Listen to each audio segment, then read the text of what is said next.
viemos? Para onde vamos? Qual o sentido do mundo e de nossa vida? O universo teve um começo? Terá um fim? Há leis que regem o curso do universo? Estas leis valem também para nós? Podemos desobedecer a estas leis? O que acontece quando desobedecemos a elas? Há recompensa e castigo? Há mesmo um deve haver? Isso ocorre já durante esta vida ou numa existência após a morte? Pode-se pensar, sem contradição, uma vida eterna, uma existência após a morte? Pode haver um tempo depois que todo tempo acaba? Pode haver um depois até o último e definitivo depois?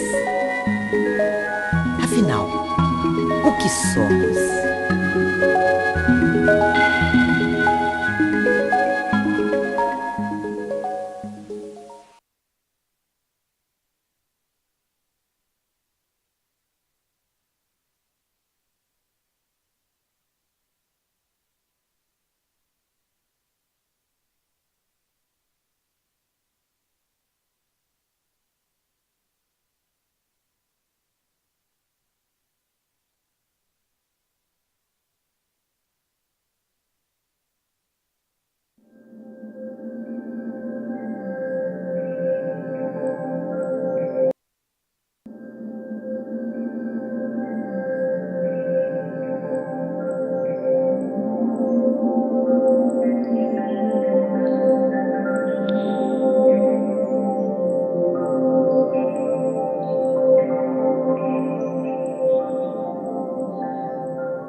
dos mais belos exemplos de dialética, muito conhecido na antiguidade, mas raramente mencionado hoje em dia, é o movimento de fílisis, antifílisis e filia, ou seja, o movimento dialético que leva de um amor inicial, que propõe e pergunta, passando pelo amor que, perguntado, responde afirmativamente, para chegar ao amor que, amando, se sabe correspondido. Amor este que, sendo sintético, não é mais exclusividade de um ou de outro dos amantes, e sim unidade de ambos. Os gregos chamavam isso de filia, amizade.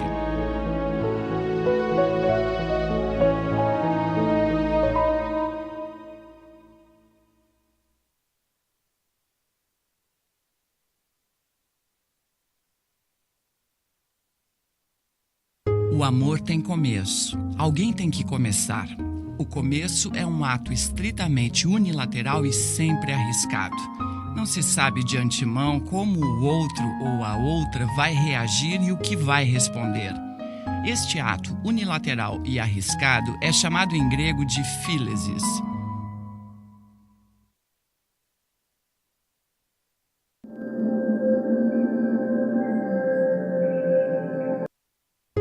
Paris ama Helena.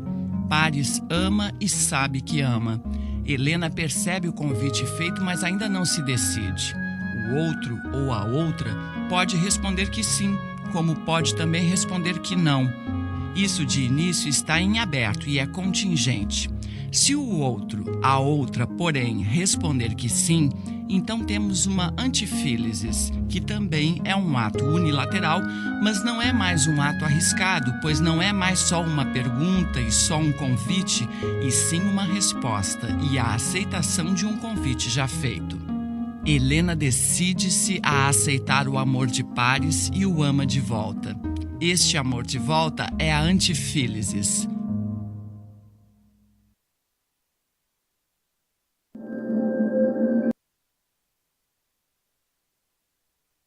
Fílisis e antifílisis são, ambos, atos unilaterais. Fílisis contém risco e antifílisis não. Trata-se de dois atos independentes, completos e acabados, um diferente do outro, um em oposição relativa ao outro. Um é tese, o outro é antítese. Mas quando ambos se cruzam e num plano mais alto se fundem numa única realidade mais complexa, mais alta e mais nobre, então temos filia.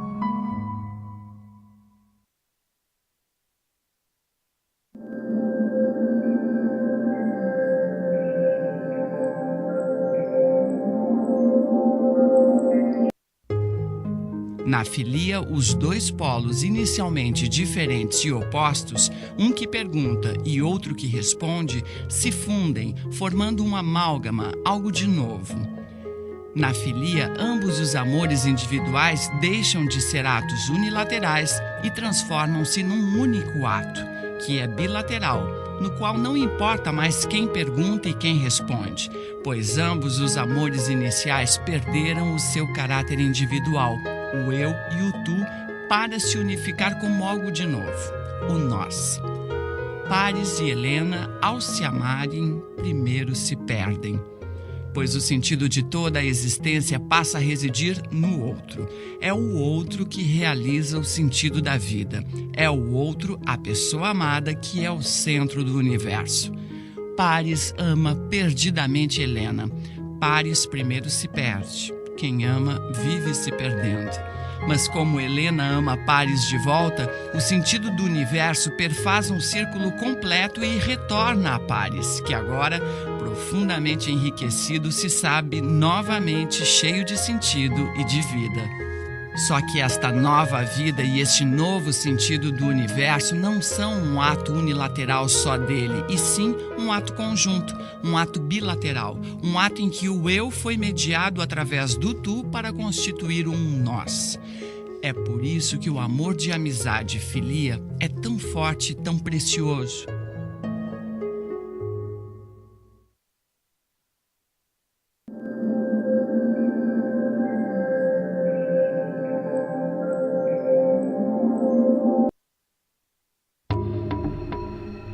É por isso que gregos e troianos lutaram por tantos anos.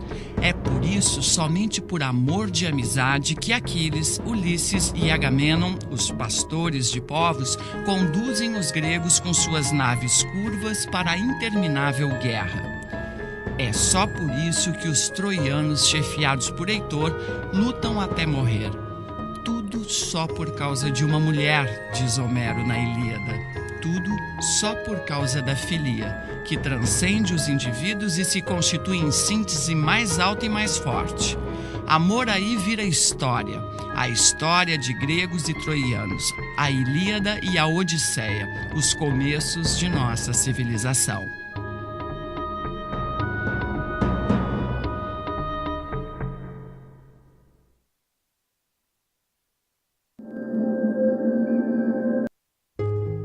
Tese e antítese são, na primeira etapa, polos opostos que se repelem e se excluem. Numa segunda etapa, ambos se unificam numa síntese que é algo mais alto e mais nobre. Na síntese, dirá Hegel muito mais tarde, os polos iniciais estão superados e guardados. Por um lado, eles estão superados, pois perderam algumas de suas características. No exemplo do amor de amizade, o caráter de unilateralidade e o de risco são superados e assim desaparecem. Mas pelo outro lado, os polos estão guardados na síntese, pois o cerne positivo que já estava neles continua sendo conservado. O amor, ao deixar de ser ato unilateral, fica mais amor ainda.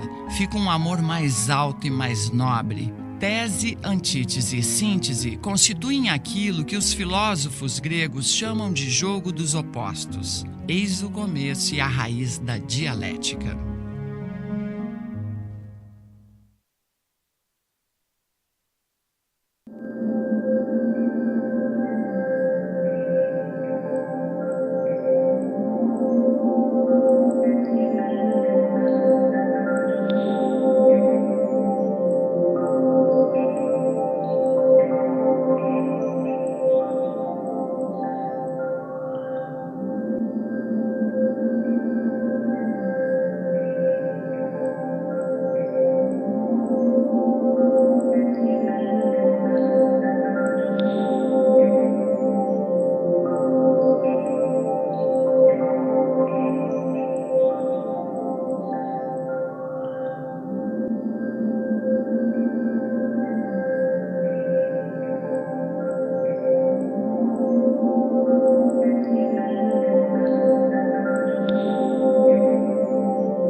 O mito entre os gregos assume a figuração de genealogia. No começo, bem no começo, contam os antigos gregos, há apenas o caos. Caos é o começo de tudo e o primeiro dos deuses, pai e origem de todas as coisas. Do deus Caos surgem então outros deuses, numa sequência genealógica em que um deus sucede a outro por filiação, até chegarmos aos deuses atuais, aos atuais habitantes do Olimpo, um grupo de deuses que é comandado por Zeus.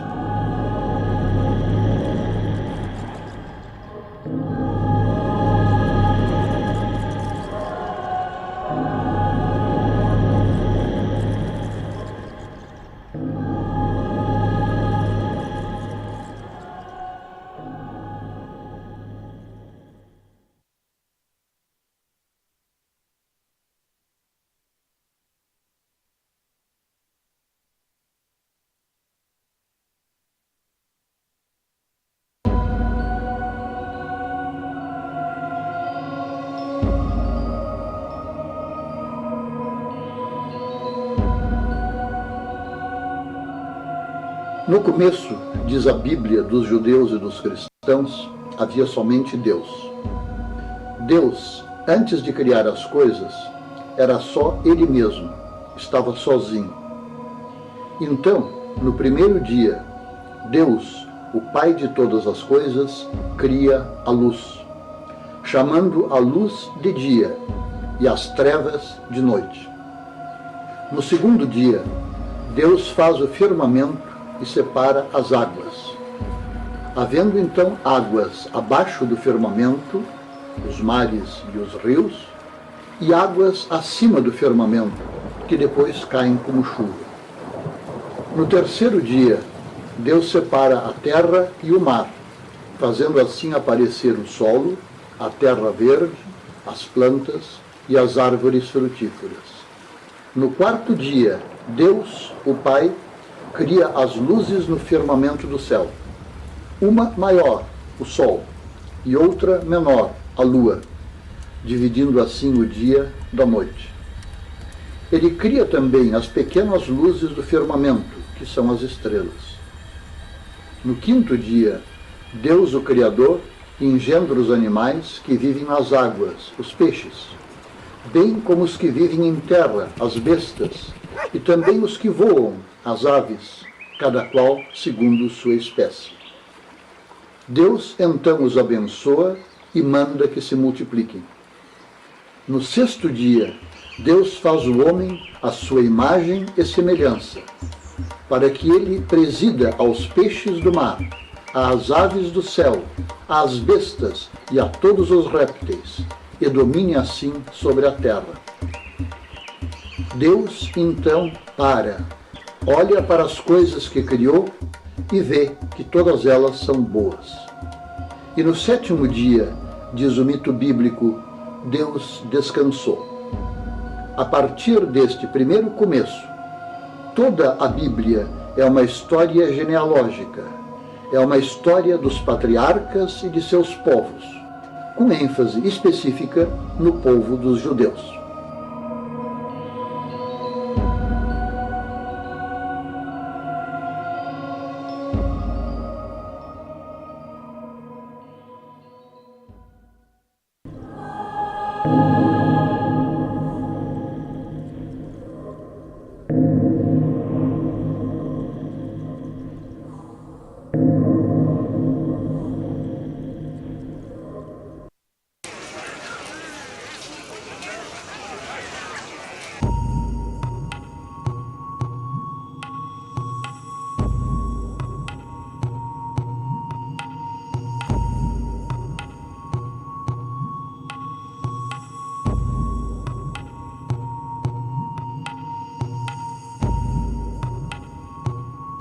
Política só existe quando há pelo menos dois partidos.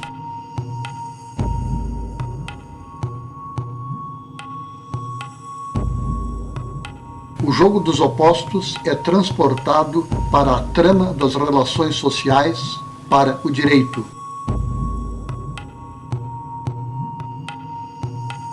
O comércio abre novos horizontes e, com isso, também novos valores sociais. Os sofistas também cometeram alguns erros graves, daí vem a má fama da palavra sofisma.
O jogo dos opostos é transportado para a trama das relações sociais, para o direito.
Política só existe quando há pelo menos dois partidos.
O comércio abre novos horizontes e, com isso, também novos valores sociais.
A parte é somente parte, ela não é o todo.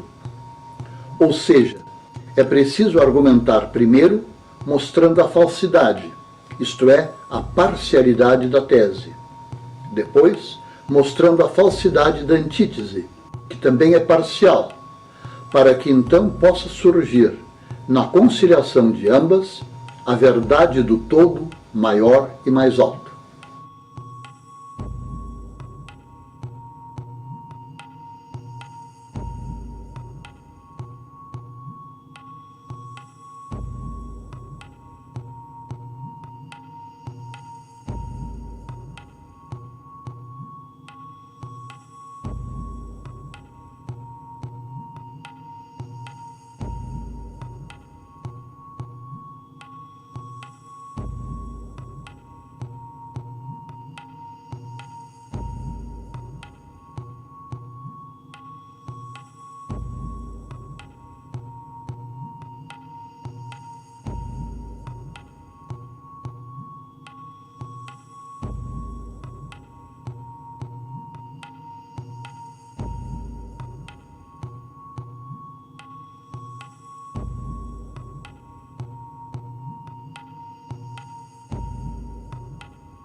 Sócrates, o homem do diálogo ético e político, foi, como sabemos, condenado à morte por seus concidadãos.